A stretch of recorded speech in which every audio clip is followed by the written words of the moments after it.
Ix-xahar ta' Diċembru huwa sinonimu ma' li kellu l-ħelu fejn id-domanda l-ħafna prodotti bħalma wal-bajt tiżdied. Biex ilaħqu ma' din iż-żieda fid-domanda xi produtturi jafiqarqu bil-konsumatur u jħaltu bajt importat ma' bajt Malti. Il-President tal-Aqda Bdiewa Attivi Belkin Borċ iċċara li l-maġġoranza tal-bajt mibjuħ bil-produtturi Maltin huwa fil-fatt ġenwin. Fil-maġġoranza tal-drabi il-bajt li jiġi reklamat ta' Malta jkun ta' Malta.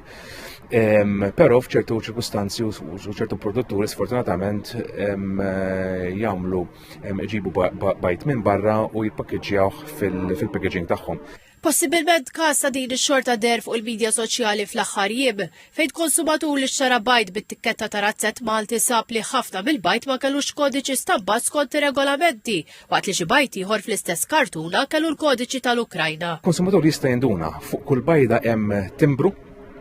It-timbru huwa kod, ġifieri għandu numru ta' numri, imma wkoll għandu żewġ ittri. Il-bajt li jkun prodott Malta għandu jkollu l-ittri MT. F'każijiet fejn il-bajt ikun ġej mill-Italja, pereżempju, jkollu l-ittri IT.